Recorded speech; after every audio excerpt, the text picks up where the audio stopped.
मेरा नाम विनोद है। मैं एक छोटे से गांव में पैदा हुआ, माँ बाप का इकलौता बेटा था। मेरे पापा ने मेहनत मजदूरी से जो थोड़ी बहुत जमीन बनवाई थी, वो मेरे नाम करके वो इस दुनिया से चले गए। मेरी माँ की सारी जिंदगी की दुआएं, ख्वाहिशें और उम्मीदें सब कुछ मुझसे ही जुड़ी थीं। मैं ही उनकी दुनिया था और वो मेरी। मेरी माँ ने मेरी शादी पापा के दूर दराज के रिश्तेदारों की बेटी से कर दी। वो बहुत खूबसूरत, नरम मिजाज और साधारण सी लड़की थी। मेरी जैसी पिछड़ी सोच रखने वाले मर्द के लिए वो शायद बहुत बेहतरीन पत्नी थी। शादी के शुरुआती दिन खुशियों से भरपूर थे, लेकिन एक बात जो मेरे और माँ दोनों के दिल में बैठी हुई थी, वो ये थी कि जल्द से जल्द मेरा बेटा पैदा हो, ताकि हमारा नाम, हमारी विरासत, जमीन का वारिस मिल जाए। ये सच है कि मुझे लड़कों की चाहत थी, वही पुरानी पिछड़ी हुई सोच कि बेटा ही नाम रोशन करेगा, बेटा ही जायदाद संभालेगा, बेटा ही कंधा देगा। शादी के 1 साल बाद मेरी पत्नी गर्भवती हुई। माँ ने मन्नत मांगी, नजर उतारी। मैं खुद भी दिल से प्रार्थना करता कि भगवान मुझे बेटा दे दे। फिर एक दिन मेरी पहली औलाद हुई, लेकिन वो बेटी थी। सच कहूँ तो मैं ना तो खुश था ना ही दुखी। कुछ अजीब सा अंदर ही अंदर चल रहा था। मैंने ना तो उसे गोद में लिया, ना माथे पर चूमा। लोग कहते हैं बेटी बाप की जान होती है, लेकिन मेरे लिए वो बस एक अमानत बन गई। माँ का चेहरा भी बुझ गया था। मेरी पत्नी ने कोशिश की कि हमें बेटी के मासूम हाथ, उसकी मासूम मुस्कान, उसके नरम लहजे से जोड़ दे, लेकिन मैं दिल से दूर ही रहा। अभी 1 साल ही गुजरा था कि मेरी पत्नी फिर से गर्भवती हो गई। दिल में एक बार फिर ख्वाहिश जगी, इस बार बेटा हो, इस बार भगवान मेरी सुन ले। मैंने अपनी पत्नी से कहा, कोशिश करना कि अब की बार बेटा हो। वो चुप हो गई। उसकी आंखों में वो सवाल था जिसका मेरे पास कोई जवाब नहीं था। वो बोली, विनोद, बेटा या बेटी तो भगवान के हाथ में है, हम क्या कर सकते हैं। लेकिन मैंने साफ शब्दों में कह दिया, मुझे बेटा ही चाहिए। उस रात के बाद वो और ज्यादा खामोश हो गई। भगवान के आगे हाथ जोड़कर गिड़गिड़ाने लगी। शायद वो भी डर चुकी थी। मेरा व्यवहार, मेरी जिद, मेरे शब्द उसे बोझ बन चुके थे। फिर वो दिन भी आ गया जब दूसरी बार मेरी औलाद पैदा हुई। फिर से बेटी। भगवान की कसम, मेरी पत्नी का चेहरा ऐसा लग रहा था जैसे जमीन में दफन हो जाने पर तड़प रहा हो। वो कुछ बोल न पाई, लेकिन मैंने खामोशी से उसका दिल तोड़ दिया। ना अस्पताल में बेटी को देखा, ना पत्नी को। मैं सिर्फ एक चीज देख रहा था। मेरी ख्वाहिश फिर से टूट गई। मेरी बड़ी बेटी छोटी छोटी बातें करती, शरारतें करती, माँ को तंग करती, लेकिन मेरी तरफ देखती तो मैं नजर फेर लेता। मेरे दिल में जगह ही नहीं थी उन छोटी बच्चियों के लिए। मेरी पत्नी ने समझाया, हाथ जोड़े, लेकिन मेरा व्यवहार वही रहा, सख्त, ठंडा और बेहद बेरहम। फिर तीसरी बार वो गर्भवती हुई। मैंने साफ शब्दों में कहा, अगर इस बार भी बेटा नहीं हुआ तो मैं तुम्हें तलाक दे दूंगा। मेरी ये बात उसके दिल में जहर बनकर उतर गई। अब वो और ज्यादा पूजा पाठ करने लगी। भगवान के आगे हाथ जोड़कर भीख मांगती रही। मेरी माँ भी दुआ करती कि इस बार बेटा हो जाए, लेकिन शायद किस्मत में कुछ और ही लिखा था। फिर वो दिन आ गया और इस बार भी बेटी हुई। मेरा खून गुस्से से खौल उठा। मेरी पत्नी ने मुझे रोते हुए देखा, बच्ची को गोद में दिया, लेकिन मैंने नजर तक नहीं डाली। अस्पताल में उसे खूब कोसा, ताने दिए और वहीं छोड़कर चला आया। उसे उस वक्त मेरे सहारे की सबसे ज्यादा जरूरत थी, लेकिन मैंने उसे अकेला छोड़ दिया। 3 बेटियां मेरे लिए एक बोझ बन गई थीं। मैंने माँ से कहा, बस, अब और नहीं, हम शहर जा रहे हैं, यहाँ हमारे लिए कुछ नहीं बचा। उन्होंने मेरी तरफ खामोश नजरों से देखा, लेकिन कुछ नहीं बोली। शायद वो भी थक चुकी थीं। उन्होंने अपना सामान बांधा और हम सब कुछ पीछे छोड़कर शहर आ गए। पत्नी, बेटियां, वो घर, वो छत, सब कुछ। दरवाजे से बाहर कदम रखा तो ना जाने क्या कशिश थी कि बस एक बार पीछे मुड़कर देखा।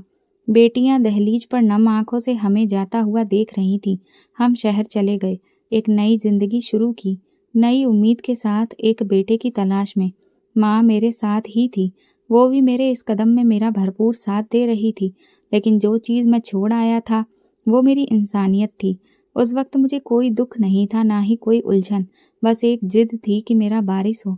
लेकिन मुझे नहीं पता था कि मैं किस चीज़ का बारिश चाहता था, जमीन का या अपनी बेरहमी का।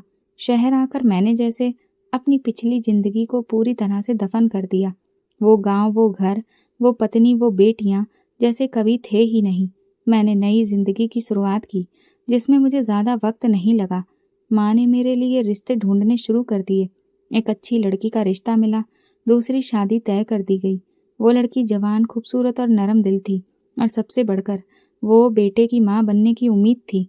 लेकिन शादी के कुछ महीने बाद ही अचानक मेरी माँ की तबीयत बहुत खराब हो गई। अस्पताल लेकर गए तो डॉक्टर ने बताया कि माँ को कैंसर है, आखिरी स्टेज पर पहुंच चुका है। ये सुनकर मेरा दिल बैठ गया। मैंने बहुत कोशिश की कि माँ का इलाज करवाऊं, उन्हें बचा सकूं, मगर मेरी सारी कोशिशें नाकाम हो गईं और माँ मुझे हमेशा के लिए छोड़ गई। अब सिर्फ मैं था और मेरी पत्नी। मेरी पत्नी भी गर्भवती थी, पर बेटे के मिलने की उम्मीद माँ के जाने के गम पर भारी पड़ गई थी। भगवान ने मेरी सुन ली। शादी के 1 साल बाद ही भगवान ने मुझे बेटा दे दिया। बस फिर क्या था, मैं जैसे पागल हो गया। पिछले सारे दुख भूल गया। खुशी मेरे वजूद से छलकने लगी। मैंने पूरे ऑफिस में मिठाइयाँ बांटी, साथियों को दावत दी। मैं बेटे को गोद में लेकर घंटों बैठा रहता। उसके हाथ, उसकी आंखें, उसका नाम, सब कुछ मेरे दिल के बहुत करीब था। और वो औरत जिसने मुझे ये वारिस दिया, यानी मेरी दूसरी पत्नी, उसके कदमों को मैं ज़मीन पर भी नहीं लगने देता था। वो मेरे बेटे की माँ थी। मैं उसकी हर बात मानता, हर इच्छा पूरी करता, हर जिद को अपनाता। बेटे की हर मुस्कुराहट मेरे लिए दुनिया की सबसे बड़ी कामयाबी थी। अभी पहला बेटा 2 साल का ही हुआ था कि दूसरा बेटा भी पैदा हुआ। मेरे गुरूर को तो जैसे पर लग गए। मैं 2 बेटों का बाप बन चुका था। मेरे सपनों को हकीकत का चोला मिल गया था। मैं अक्सर खुद से कहता, विनोद, अब तेरी ज़मीन का वारिस, तेरे नाम का उत्तराधिकारी तुझे स्वर्ग तक पहुंचाने वाला आ चुका है। उन लम्हों में कभी भी वो 3 बेटियां याद नहीं आईं जिन्हें मैं पीछे छोड़ आया था। जिंदगी अब मुझे बहुत कामयाब लग रही थी, लेकिन अंदर कुछ था जो खामोशी से मर रहा था। इंसानियत। मुझे अपने बेटों से बहुत मोहब्बत थी। उन्हें कभी डांटना तो दूर, कभी ऊंची आवाज में बात भी नहीं करता था। अगर किसी ने शिकायत की कि आपका बेटा स्कूल में किसी से लड़ा है या गली में किसी का सर फोड़ा है, तो मैं पहले गुस्से में शिकायत करने वाले पर ही बरस पड़ता। मेरे बेटे गलत कर ही नहीं सकते। ये सब लोग मेरे बेटों से जलते हैं। बच्चों की छोटी मोटी शरारतें हैं, आप तो इन्हें बड़ा मुद्दा बना देंगे। पत्नी भी मेरे बेटों की ढाल बनी हुई थी। अगर मैं कभी किसी मामले में कुछ समझने की कोशिश करता तो वो तुरंत दीवार बन जाती। विनोद, बच्चों को परेशान मत करो, वो तुम्हारे वारिस हैं, उन्हें समझाना तुम्हारा काम नहीं, वक्त खुद सब कुछ सिखा देगा। लेकिन वक्त ने कुछ नहीं सिखाया, उल्टा बिगाड़ दिया। मेरी मोहब्बत, मेरी पत्नी की नरमी और हमेशा हद से ज्यादा लाड़ प्यार ने उन दोनों को लापरवाह, बदतमीज और नालायक बना दिया। वे गलियों में आवारा घूमते फिरते, दूसरे बच्चों को मारते, बड़ों से बदतमीजी करते और शाम को हंसते हुए घर लौटते। मुझे सब पता होता, लेकिन मैं फिर भी कुछ नहीं कहता। कभी कभार कोई माँ शिकायत करती, विनोद भैया, आपके बेटों ने मेरे बेटे को मारा है, उसे चोट आई है। कभी कोई कहता, आपके बच्चों ने गाली दी है, स्कूल में भी शिकायत की है। लेकिन मैं क्या करता?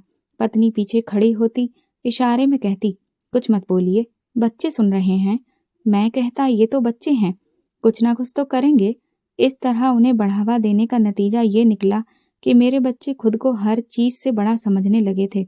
अक्सर शाम को मैं सोचता, मेरे बाप ने मुझे कितनी सख्ती से पाला था। मुझे जमीन की कीमत, मेहनत की इज्जत और इंसानियत की कद्र सिखाई थी। लेकिन मैंने अपने बेटों को क्या दिया? सिर्फ वारिस होने का गुरूर।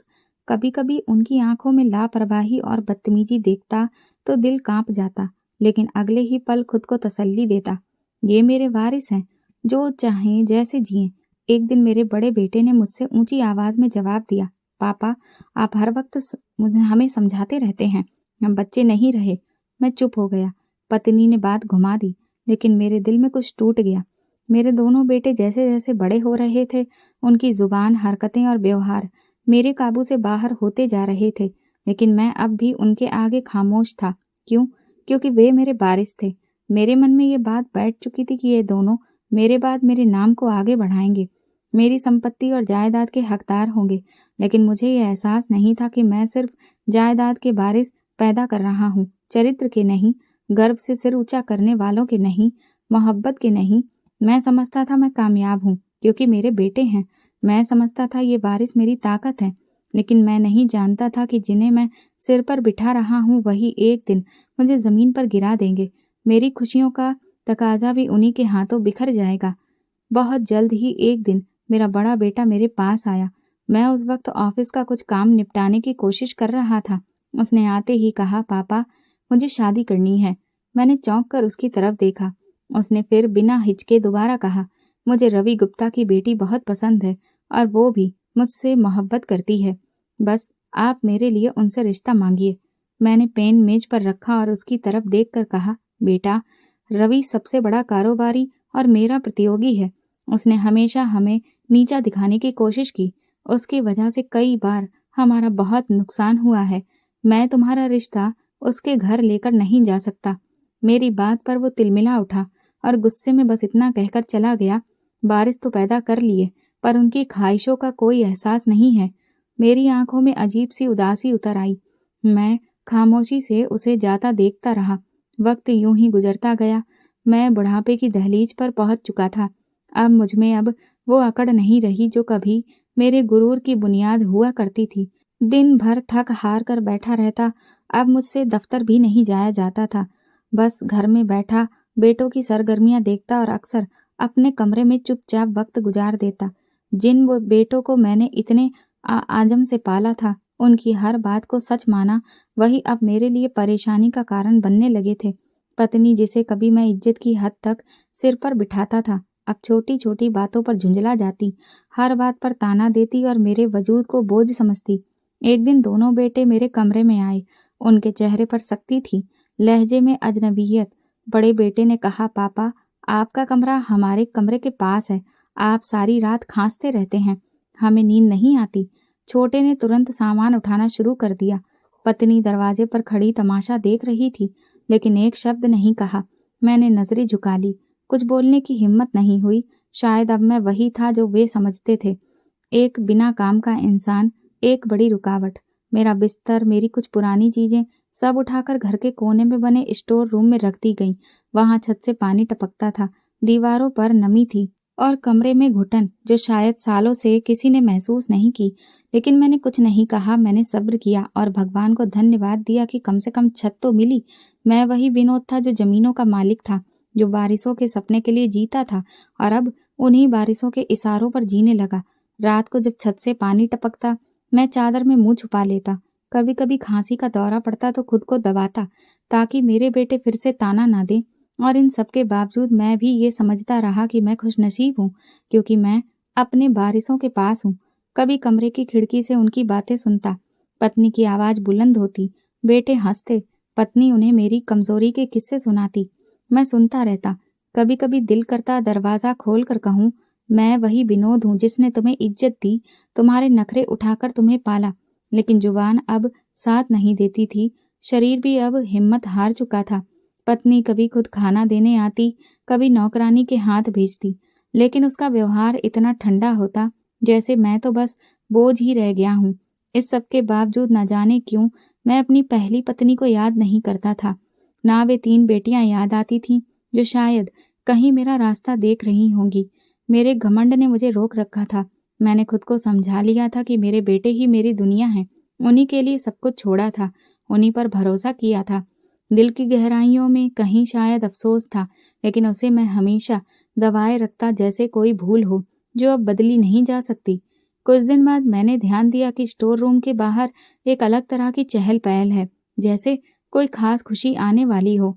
जब मेरी पत्नी खाना देने आई तो मैंने उससे पूछा, घर में इतनी चहल पहल किस बात की है? उसने बड़ी ही नजरअंदाजगी से कहा, बड़े बेटे ने उसी लड़की से छुपकर शादी कर ली है जिसे आप इतने सालों से मना करते रहे। मेरे दिल में ठेस पहुंची। मेरे बेटे ने मेरे ही दुश्मन की बेटी से शादी कर ली। पत्नी ने ये भी बताया कि आज बेटा बहू को लेकर घर आया है। बस इस बात पर हम खुश हैं। तुम्हारा तो कोई खानदान है नहीं जिसे हम खुशी में बुलाएं, इसलिए जो बन पड़ा खुद ही किया। वो ये कहकर वापस मुड़ गई, लेकिन मेरा दिल कटकर रह गया। मुझे समझ नहीं आ रहा था कि हंसूं या रोऊं। जिन बेटों के लिए इतनी कुर्बानियां दी, हर रिश्ते को छोड़ा, आज अपने ही बेटे की जिंदगी के सबसे बड़े फैसले में मैं उसके साथ नहीं हूँ। लेकिन दिल में एक उम्मीद थी कि शायद बहू आए तो घर का माहौल बदले, मगर मैं गलत था। अब मेरी जिंदगी का हर दिन एक सजा था। स्टोर रूम की खामोशी और अकेलापन मेरा साथी बन चुके थे।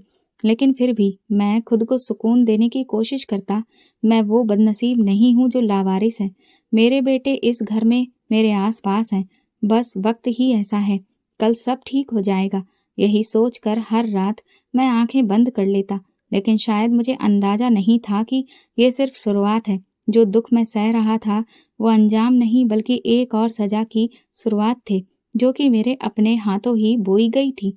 मेरे बुढ़ापे का सबसे कड़वा, सबसे बेइज्जती का दौर वो था जब मैं अपने ही बेटों के घर के स्टोर रूम में कैद होकर रह गया था। वो दिन हमेशा मेरी याद में रहेगा।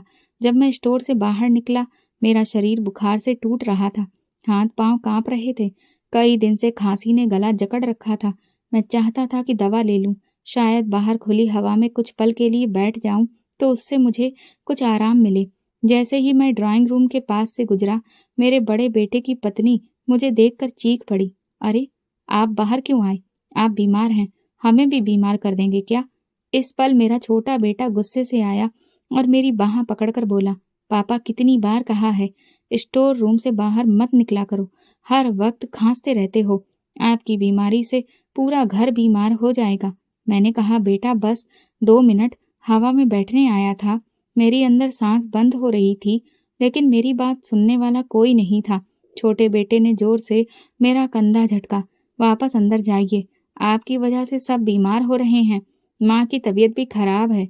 अगर हम सब बीमार हो गए तो कौन संभालेगा? मैं खामोशी से वापस स्टोर रूम में आ गया। दरवाजा बंद कर लिया। अंदर अंधेरा था और हवा बंद। एक छोटा सा पंखा भी कई दिनों से बंद पड़ा था, क्योंकि उसकी पंखुड़ियां खराब थीं और किसी ने मरम्मत भी नहीं करवाई थी। मेरी हालत ऐसी थी जैसे किसी मुजरिम को काली अंधेरी कोठरी में डाल दिया गया हो। अगली सुबह मेरे बुखार ने और ज्यादा तेजी पकड़ ली थी। पूरा शरीर पिघल रहा था। मैंने हिम्मत करके जैसे तैसे पानी मांगा। बेटे की पत्नी ने कमरे के बाहर खड़े होकर कहा, पिताजी गिलास आप खुद ले लीजिए, मैं अंदर नहीं आऊंगी। आप बीमार हैं, हम सबको इन्फेक्शन हो जाएगा। मैंने कमजोर हाथों से गिलास पकड़ा, लेकिन वो हाथ से फिसलकर जमीन पर गिर गया और वो कांच का था, इसीलिए टूट गया। वहीं बैठकर टूटे गिलास के टुकड़े समेटता रहा ताकि किसी को भी तकलीफ ना हो, लेकिन कांच समेटते हुए मेरे हाथ में टुकड़ा चुभ गया और खून निकल आया। ये देखकर मेरी आंखों में आंसू आ गए, पर किसी को भी कोई फर्क नहीं पड़ा। कुछ दिनों बाद की घटना और भी ज्यादा दर्दनाक थी। रात के वक्त मेरे पेट में बहुत तेज दर्द उठा। मैं जोर जोर से कराहने लगा, लेकिन किसी ने नहीं सुना। आवाज देते देते मैं थक गया। मैंने दरवाजा खटखटाया। थोड़ी देर बाद मेरा बड़ा बेटा आया। दरवाजा खोला और गुस्से से बोला, क्या मुसीबत है अब? मैंने कहा, बेटा मेरे पेट में बहुत तेज दर्द हो रहा है, डॉक्टर के पास जाना है। वो चिल्लाया, आधी रात को कौन लेकर जाएगा? खुद ही कुछ उल्टा सीधा खा लिया होगा। 2 दिन तक भूखे रहो, अपने आप आराम मिल जाएगा। फिर वो अंदर आया और गुस्से में मेरी बाह पकड़कर बोला, ये रोज रोज की नौटंकी हम पर मत आजमाओ। बीमारियां फैलने का बहाना है ना, ताकि दोबारा घर के अंदर आ जाओ। कभी नहीं। उस रात दर्द से मैं सारी रात जागता रहा। सुबह बेहोश हो गया। मुझे याद है जब होश आया तो वही स्टोर की ज़मीन थी। एक बार मैंने पुराने संदूक से एक पुराना कंबल निकाला जो मेरी पहली पत्नी ने मुझे कभी दिया था। उसे देखकर मेरा दिल भर आया। कंबल में लिपटकर रोने लगा। इसी लम्हे छोटा बेटा आया और कंबल को जोर से खींचकर कहा, ये क्या गंदगी फैला रखी है? घर में चारों तरफ बदबू फैल रही है। इन पुरानी चीज़ों से बीमारियां फैलती हैं। मैंने उससे गुहार लगाई, बेटा ये कंबल मत छीनो, ये मुझे थोड़ा आराम देता है। लेकिन उसने सुने बिना कंबल छीन लिया और बाहर फेंक दिया। ये सारे वाक्य मेरी आत्मा पर गहरे जख्म छोड़ते चले गए। मैं अब किसी और की बात पर यकीन करने के काबिल नहीं रहा था। मेरा भरोसा, मेरी इज्जत, मेरी मोहब्बत सब कुछ रौंदा जा चुका था। मेरी जुबान पर अक्सर दिल ही दिल में एक दुआ आती थी, हे भगवान, वो 3 बेटियां जिन्हें मैंने छोड़ा, जिन्हें कभी सीने से नहीं लगाया, अगर वे आज मुझे देख लें तो क्या वे भी मुझे बीमार समझकर बाहर निकाल देंगी? शायद जवाब मिलने वाला था। मैं वो दिन कभी नहीं भूल सकता जब मेरा छोटा बेटा कमरे में आया। उसके हाथ में एक फाइल थी और चेहरे पर अजीब सी संजीदगी। उसने आकर कहा, पापा इस पर साइन कर दो। ये घर और ज़मीनों के कागजात हैं, इन्हें हमारे नाम पर कर दो। मैं तो पत्थर हो गया, जैसे किसी ने मेरे सीने पर बहुत बड़ा बोझ रख दिया हो। आंखें उसके चेहरे पर जम गईं। मुझे लगा शायद मैंने कुछ गलत सुन लिया हो। मैं धीरे से बोला, क्या कहा तुमने? उसने फाइल आगे बढ़ाई। ये सब कुछ वैसे भी हमारा है। आप ही तो कहते थे कि हम वारिस हैं, तो फिर ये बस फॉर्मेलिटी की चीज़ भी पूरी कर लेने दीजिए। मैंने फाइल की तरफ देखा, फिर उसकी आंखों में। मैंने कहा, हाँ, तुम दोनों मेरे वारिस हो, सब कुछ तुम्हारा ही है, लेकिन जब तक मैं जिंदा हूँ ये सब मेरे नाम पर ही रहेगा। ये तुम्हारा हक है, लेकिन मेरे बाद। तभी बड़े बेटे की आवाज़ आई, जो दरवाजे पर खड़ा सब सुन रहा था। हमें वारिस कहते हो, पर अधिकार नहीं देते। सब कुछ बस कहने के लिए ही है क्या? अब दोनों एक साथ थे। उनकी माँ भी पीछे आकर खड़ी हो गई। मैंने उन्हें समझाने की कोशिश की, बेटा, ये सब कुछ तुम्हारा ही है। मैं कब तुम लोगों को मना कर रहा हूँ, लेकिन जिंदगी में भी कुछ नियम होते हैं। तुम ये सब कुछ जिद से क्यों लेना चाहते हो? बड़े बेटे ने गुस्से से कहा, हम अब बच्चे नहीं रहे पापा। हम जानते हैं कि आपको हम पर भरोसा नहीं है। आप चाहते हैं कि आपके मरने के बाद ही हम सब कुछ हासिल करें। छोटा बेटा भी जोर से चीखा, हम आपके वारिस हैं या नौकर? सारी जिंदगी बस कहते रहे हो वारिस हो तुम लोग, लेकिन हाथ तो कुछ भी नहीं आया। मैंने बहुत कोशिश की कि उन्हें शांत करवाऊं, उनका गुस्सा कम करूं। मैंने कहा, मेरी बात तो सुनो, सब कुछ तुम्हारा है, लेकिन वक्त के साथ। लेकिन उस दिन कुछ ऐसा टूटा जो शायद कभी जुड़ ना सका।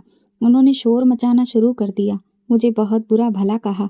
पत्नी जो पहले चुपचाप खड़ी रहती थी अब उनके साथ बोलने लगी। उसने भी ताना मारा, विनोद, तुमने क्या दिया है हमें? सिर्फ बातें, सिर्फ कहानियाँ। अब हमारे बेटों को उनका अधिकार चाहिए। घर का माहौल जैसे जंग का मैदान बन चुका था। मेरी आंखों के सामने वही मंजर था जो मैंने कभी अपनी पहली पत्नी के लिए खुद बनाया था। आज वही अंजाम मेरे सामने था, लेकिन किरदार बदल चुके थे। उसी दिन मेरे बेटों ने मेरा सामान उठाया और मुझे दरवाजे की तरफ धकेल दिया। छोटे बेटे ने कहा, पापा, आपकी यहाँ रहने की अब ज़रूरत नहीं है, हम सब कुछ संभाल लेंगे। आप अब सिर्फ एक रुकावट हैं। मैंने दरवाजे पर खड़े होकर आखिरी बार कोशिश की कि मैं तुम्हारा बाप हूँ बच्चों, सब कुछ तुम्हें ही मिलेगा, लेकिन इस तरह से नहीं। बड़े बेटे ने तीखे लहजे में कहा, वो तो कब का मर चुका, जब उन्होंने हमें बस वारिस कहकर अपना गुलाम बनाया।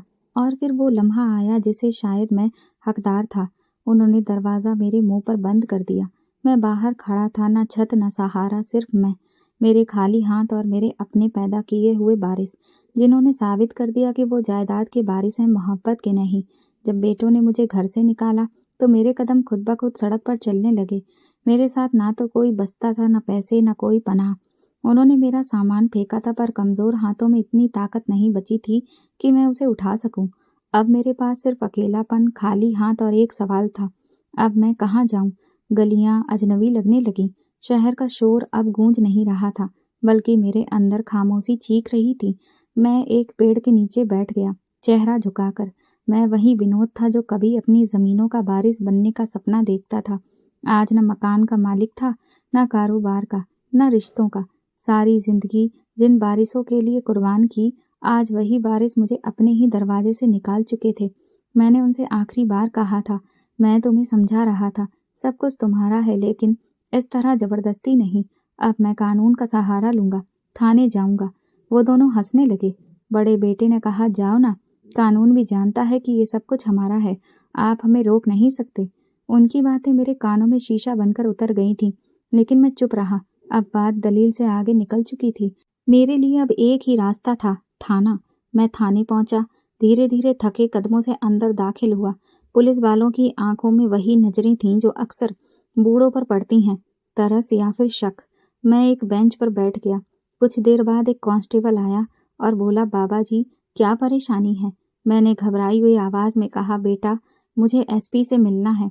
उसने पूछा, आपका नाम? मैंने जवाब दिया, विनोद। आपके पास कोई पहचान पत्र है? मैंने जेब से कार्ड निकाला, जो मेरी आदत थी हमेशा साथ रखने की, और फौरन उसे पकड़ा दिया।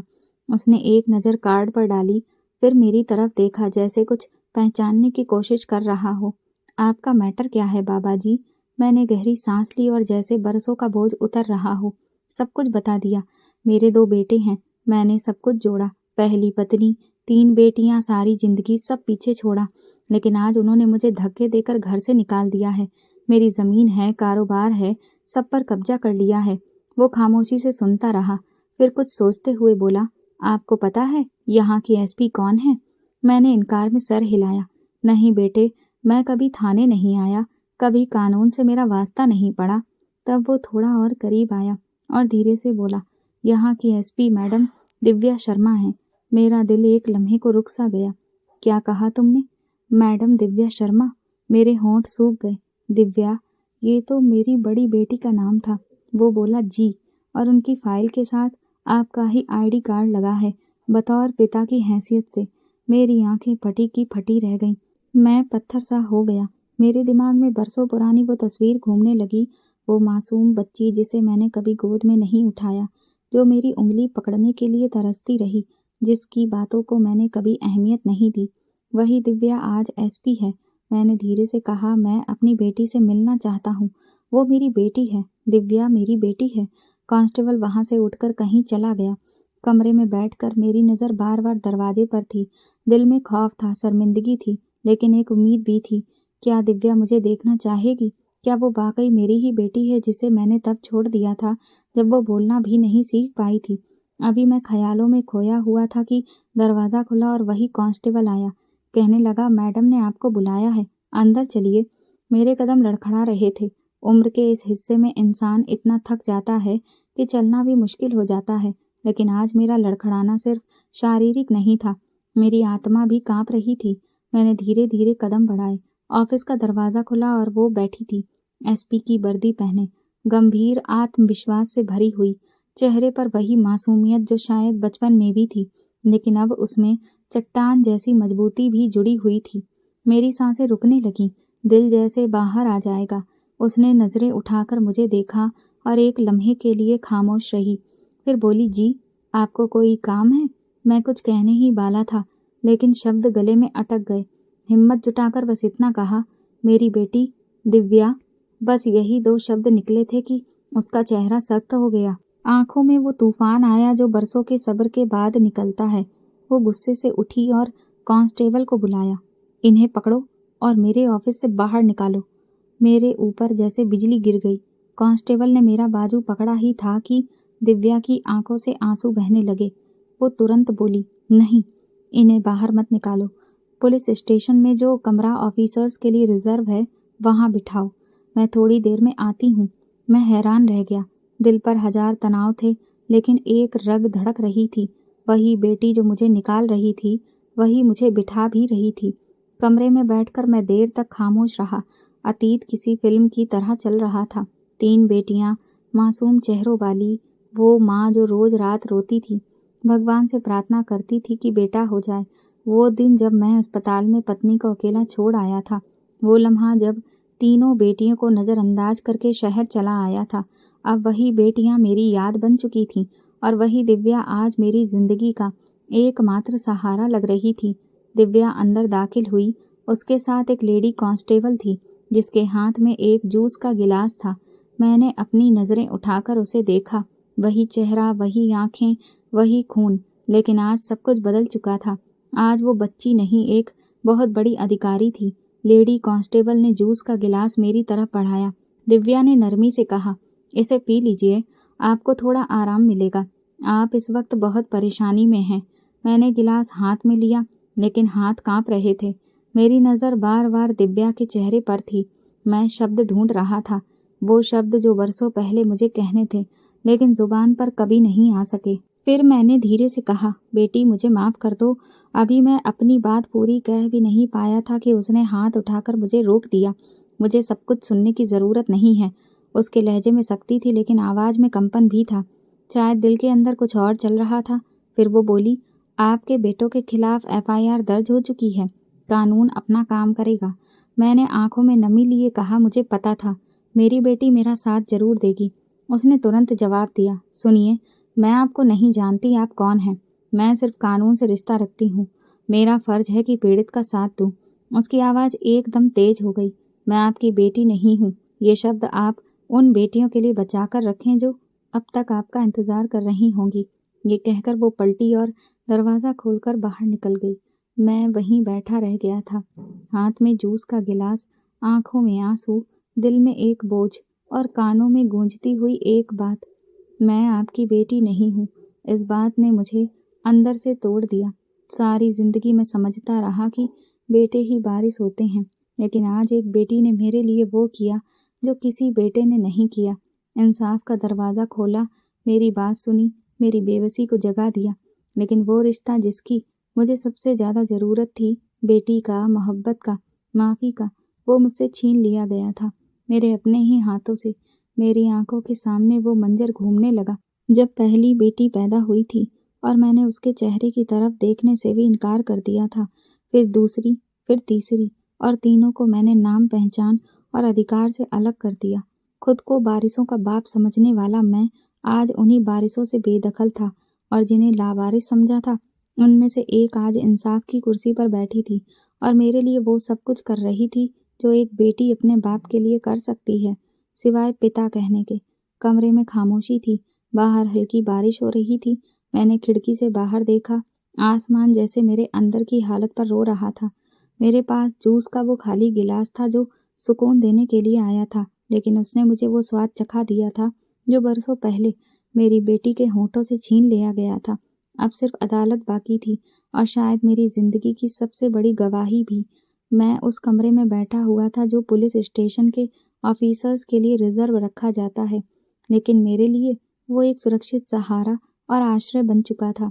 रोजाना मुझे वक्त पर नाश्ता, दोपहर का खाना, शाम की चाय और रात का खाना मिलता। सब कुछ खामोशी से, इज्जत से। कोई सवाल नहीं, कोई एहसान दिखाने की कोशिश नहीं। मैं एक उम्र गुजार चुका था बेइज्जती के साथ, लेकिन अब उन दिनों में अजीब सा सुकून था। मैं सोचता रहता, ये सब कुछ आखिर क्यों हो रहा है।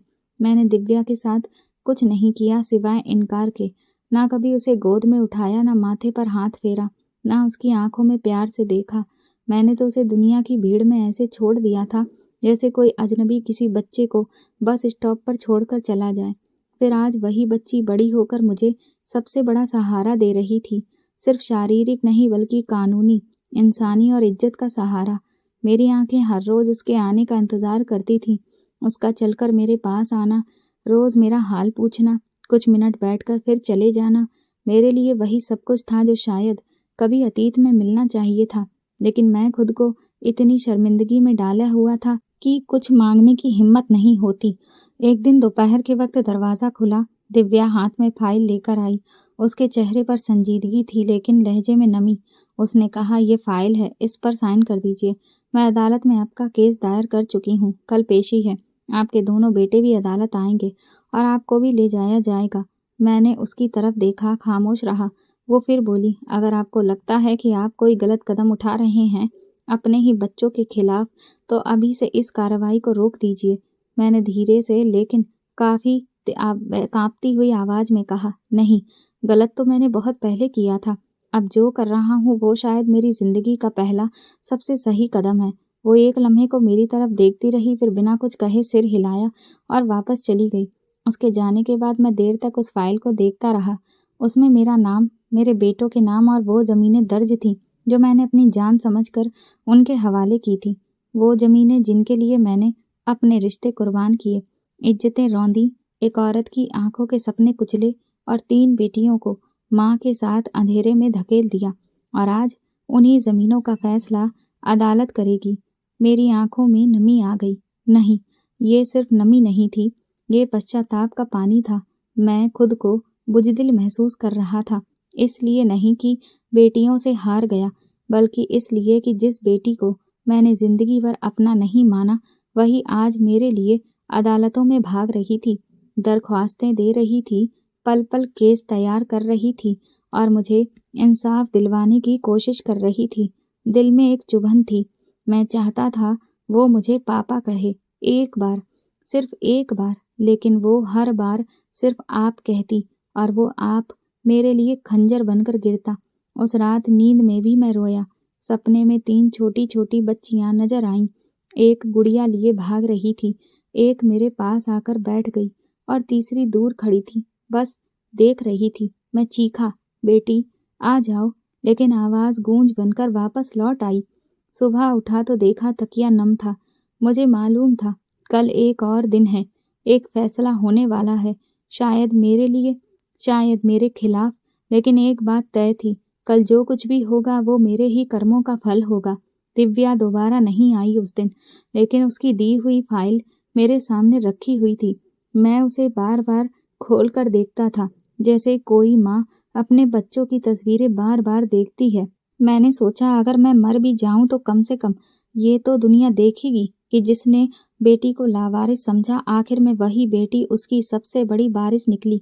इज्जत की, इंसाफ की और शायद दिल की भी। मेरे अंदर एक टूट फूट जारी थी, लेकिन इसके साथ साथ एक नया वजूद भी जन्म ले रहा था। वो वजूद जो पहले कभी बाप कहलाने के लायक नहीं था, लेकिन अब शायद पश्चाताप में घुलकर इंसान बनने की तरफ बढ़ रहा था।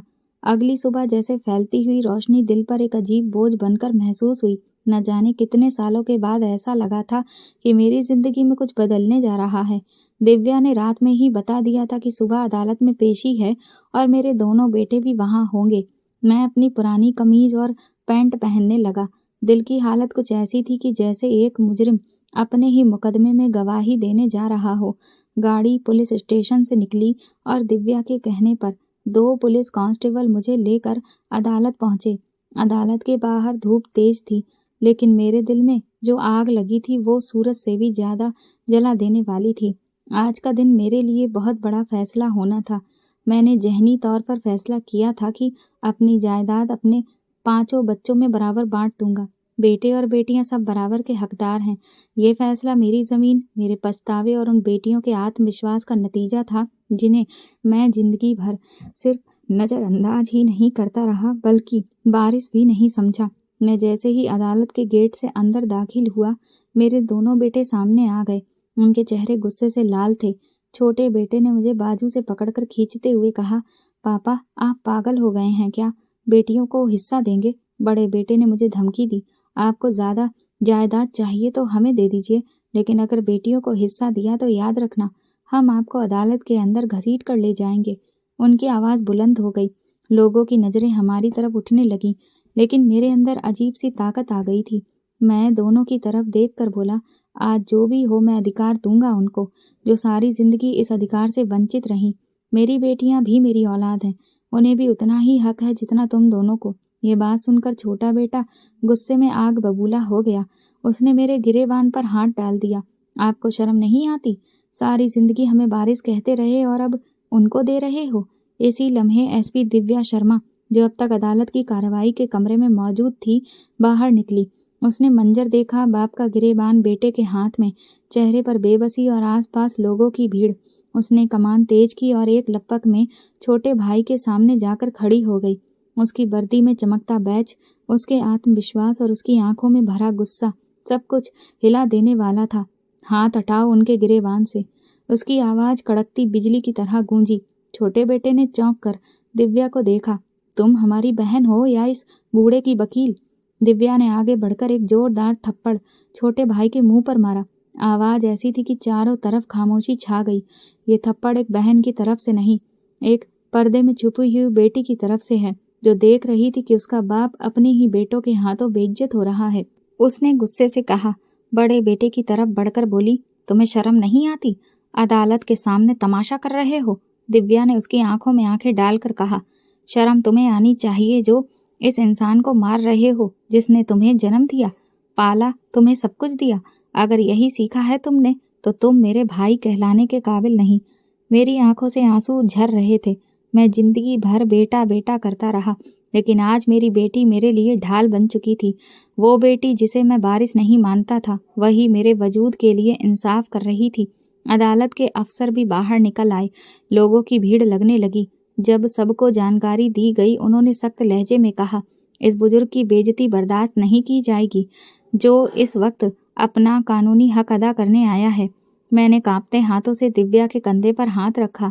बेटी अब वापस चलो, मुझे किसी के सामने कुछ साबित नहीं करना। दिव्या ने मेरी तरफ देखा और पहली बार अपनी वर्दी के नीचे की वो मोहब्बत दिखाई जो बरसों से दबी हुई थी। नहीं, आज सबको साबित करना होगा। आज आप नहीं झुकेंगे, वो झुकेंगे जिन्होंने आपको झुकाया। उसकी बातों ने मुझे बहुत हिम्मत दी। कार्रवाई शुरू हुई। जब सबने हमें बुलाया, दिव्या ने सारे कागजात अच्छे से तैयार कर अदालत में जमा करवाए। सब कुछ कानून के मुताबिक चल रहा था। फिर मुझे गवाही के लिए बुलाया गया। मैं कटघरे में गया। मेरा दिल धड़क रहा था, आंखों में पछतावा और जुबान पर सच। मेरा नाम विनोद है। मैं अपनी जायदाद अपने दोनों बेटों के साथ साथ अपनी तीनों बेटियों में भी बराबर बांटना चाहता हूँ। ये मेरा फैसला है और मैं इस पर कायम हूँ। अदालत के कमरे में खामोशी छा गई। बेटे हैरान रह गए। उनके चेहरों पर उलझन थी। शायद ये बात उनके लिए नाकाबिले बर्दाश्त थी कि मैं अपनी जायदाद बेटियों को भी देना चाहता हूँ, जिन्हें उन्होंने कभी जायदाद का हिस्सा ही नहीं माना। लेकिन अगला लम्हा उस वक्त जिंदगी भर की याद में बदल गया जब दिव्या खड़ी हुई। उसने जज से इजाज़त लेकर बात शुरू की। मी लॉर्ड, अदालत के इस मुकदमे में मैं अपने पिता के साथ खड़ी हूँ। इन्होंने अपनी ज़िंदगी में बहुत गलतियाँ की, जिनमें सबसे बड़ी गलती ये थी कि अपनी बेटियों को उनके अधिकार से दूर रखा। लेकिन आज जब वो खुद अधिकार के लिए खड़े हैं तो मैं उनका साथ दे रही हूँ। फिर उसने कहा, लेकिन मैं एक बात अदालत के रिकॉर्ड में शामिल कराना चाहती हूँ। मुझे और मेरी दोनों बहनों को इस जायदाद में कोई हिस्सा नहीं चाहिए। जज ने हैरत से पूछा, क्यों? आपका हक है। दिव्या ने सिर उठाकर जवाब दिया, बेटियां जायदाद की बारिश नहीं होती, वो तो इज्जतों की बारिश होती हैं और मैं अपने बाप का सिर झुका हुआ नहीं देख सकती। ये शब्द सुनते ही मेरे शरीर में जैसे एक बिजली सी दौड़ गई। मेरी आंखों से आंसू बहने लगे और मैं वहीं कटघरे में खड़ा होकर रो पड़ा। पूरा कमरा खामोश था। मेरे बेटे शर्मिंदा नजर आ रहे थे। उनके चेहरों पर हार साफ दिख रही थी। उन्हें शायद पहली बार एहसास हुआ कि जिस जायदाद के पीछे वे लड़ रहे थे उससे भी बड़ी कोई चीज़ है, और वो है बेटी की इज्जत, आत्मसम्मान, उसका गर्व। मैंने एक लम्हे के लिए दिव्या की तरफ देखा। दिल में ख्वाहिश थी काश वो मुझे पापा कह दे, सिर्फ एक बार। लेकिन वो लगातार आप ही कहती रही, जैसे अब भी दिल के दरवाजे पूरी तरह से नहीं खुले हों। पेशी पूरी हुई। अदालत ने मेरे हक में फैसला दिया। बेटों को कानूनी पाबंदियों के तहत मेरी जायदाद से दूर कर दिया गया और दिव्या को कानूनी तौर पर केयर टेकर के रूप में तैनात कर दिया गया। अदालत से निकलते हुए मेरा दिल हल्का था, लेकिन आंखें अभी भी एक शब्द का इंतजार कर रही थी, पापा। वो शब्द जो मैंने बरसों पहले खुद अपने हाथों से खोया था और जिसकी वापसी शायद मेरी जिंदगी की सबसे बड़ी कामयाबी बन सकती थी। लेकिन वो पल अभी नहीं आया था। अब मैं जान चुका था कि जायदाद का वारिस बनना आसान है, लेकिन इज्जत की वारिस हो तो वो सिर्फ बेटियां बन सकती हैं। अदालत में मेरे हाथ में वो फैसला दे दिया गया। वो सब कुछ जो मैंने अपने बेटों के हवाले अंधा होकर करना चाहा था, अब कानून के आदेश से मेरे हाथ में वापस आ चुका था। मेरे दिल में किसी जीत का गुरूर नहीं था, बल्कि एक खालीपन था, जैसे मैं बहुत कुछ पाकर भी सब कुछ हार चुका हूँ। मैंने अपने वकील के जरिए कागजात तैयार करवाए। जो जमीन थी, जायदाद थी, उनके हिस्से बराबर कर दिए। 2 बेटे 3 बेटियां, मैं हर एक के लिए कानूनी हिस्सा लिखवाया। मेरी बेटियां इस फैसले पर हैरान थीं, लेकिन खामोश भी। शायद वो जानती थी कि मैं उस वक्त किसी और मुश्किल से गुजर रहा हूँ। मैंने जब घर के कागजात पर दस्तखत किए और कहा, ये घर मैं तुम दोनों बेटों को दे रहा हूँ, यहाँ रहो और खुश रहो, मैं कहीं भी रह लूँगा। उनके चेहरे पर एक खुशी की झलक जरूर थी, जैसे वे चाहते भी यही थे कि पापा अलग हो जाएं, हमेशा के लिए। लेकिन मैं उनसे ज़बरदस्ती अपना रिश्ता नहीं रखना चाहता था। उन्होंने जायदाद के लिए मुझे ठुकराया था। मैं अब उनकी मोहब्बत के लिए नहीं लड़ना चाहता था। दिल में बस इतनी इच्छा थी कि काश कभी वे मुझे दिल से पापा कहकर बुलाएं। लेकिन मैं जानता था वो दिन कभी नहीं आएगा, क्योंकि उन्होंने मुझसे रिश्ता सिर्फ लालच के लिए जोड़ रखा था। अदालत से वापसी पर मैं दिव्या के साथ गाड़ी में बैठा। वो खामोश थी, मैं भी चुपचाप था। सिर्फ गाड़ी का इंजन चल रहा था और मेरे दिल के अंदर एक तूफान। कुछ देर बाद जैसे ही हम स्टेशन के पास पहुंचे, दिव्या ने धीरे से कहा, पापा। ये शब्द जैसे मेरे अंदर की तमाम टूट फूट को एक पल में जोड़ गया। मैं तुरंत उसकी तरफ देखने लगा। आंखों में नमी थी, जुबान बंद थी, लेकिन दिल चिल्ला उठा, फिर से कहो बेटी, फिर से मुझे पापा कहकर बुलाओ। दिव्या ने गाड़ी रोककर मेरी तरफ देखा और धीरे से कहा, पापा मेरे साथ चलिए। मेरी आंखें भीग गईं। मैं वो लम्हा बरसों से तरस रहा था। वो शब्द जिसे मैं खुद अपने कर्मों से खो चुका था, आज मुझे बेटी की जुबान से सुनने को मिला, जिसने मुझे दुनिया की नज़रों में लावारिस छोड़ दिया था। मैंने कहा, बेटी मैंने बहुत जुल्म किया है तुम सब पर। वो बोली, आपने जो किया वो अतीत है, लेकिन हम बेटियां लावारिस नहीं होती। आपके गुनाह हमें हमारी पहचान और नाम से कभी भी अलग नहीं कर सकते। आपकी तीनों बेटियां आज भी आपके नाम का इंतजार कर रही हैं। मैंने पहली बार दिव्या को गले लगाया। इस एहसास में बरसों की दूरी, पश्चाताप, प्यार और सुकून था। ऐसा सुकून जो शायद रातों में नहीं था, बेटों की जिद में नहीं था, बल्कि सिर्फ बेटी की बाहों में था। दिव्या ने घर पहुंचकर बताया कि मेरी दोनों छोटी बेटियां डॉक्टर बन चुकी हैं। वे अपनी माँ के साथ बहुत सी कुर्बानियां देकर बड़ी हुईं। उनकी माँ यानी मेरी पहली पत्नी अब इस दुनिया में नहीं थी। ये सुनकर मेरा दिल एक बार फिर से रोने लगा। मैंने कहा, उसे मुझसे बेहतर कोई जानता ही नहीं था और मैं ही उसका सबसे बड़ा दुख था। दिव्या ने कहा, माँ बहुत बहादुर थी। उन्होंने हमें कभी किसी चीज की कमी महसूस नहीं होने दी, लेकिन एक बाप की कमी हम तीनों ने हर दिन हर रात महसूस की। मैं चुप रहा क्योंकि मेरे पास अपनी सफाई में अब कुछ भी कहने के लिए नहीं था। अगले दिन मैं उन दोनों बेटियों से मिला जिन्हें मैंने कभी अपनी बाहों में नहीं लिया था। एक ने सफेद कोट पहन रखा था तो दूसरी के हाथ में स्टेथोस्कोप था। दोनों ने मुझे ऐसे गले लगाया जैसे बरसों का दर्द उनके अंदर जमा हो, लेकिन शिकायत कोई ना हो। मेरे हाथ कांप रहे थे लेकिन उनकी गिरफ्त मजबूत थी। उनके आंसू मेरे कंधे पर गिरते जा रहे थे और मेरे दिल का बोझ हल्का होता जा रहा था। मैंने कहा, बेटियों, क्या तुम मुझे माफ कर सकती हो? उन्होंने एक साथ कहा, पापा, हम आपको पहले ही माफ कर चुके हैं। हम तो बस ये साबित करना चाहते थे कि बेटियां लावारिस नहीं होती, वे तो इज्जत की बारिश होती हैं। ये बात मैंने पहले अदालत में सुनी थी, लेकिन जब वही बात मेरी बेटियों के मुंह से सुनी तो वो मेरी आत्मा में उतर गई। मैं जान चुका था जायदाद के बारिशों में सिर्फ नाम लिखे जाते हैं, लेकिन इज्जत के बारिश दिल से बनते हैं। और वे बेटे जिनके लिए मैंने सब कुछ कुर्बान किया, आज सिर्फ नाम के बारिश बने, दिल के नहीं। अब मेरी जिंदगी की शाम मेरी बेटियों के संग है और यही मेरे लिए सबसे बड़ी विरासत है। तो दोस्तों, अगर आपको हमारी कहानी पसंद आई हो तो कमेंट करके ज़रूर बताएं। वीडियो को लाइक करें और ज़्यादा से ज़्यादा शेयर करें। अगर आप चैनल पर नए हैं तो सब्सक्राइब जरूर करें और नोटिफिकेशन बेल दबाएं ताकि अगली अपडेट सबसे पहले आपको मिले। धन्यवाद।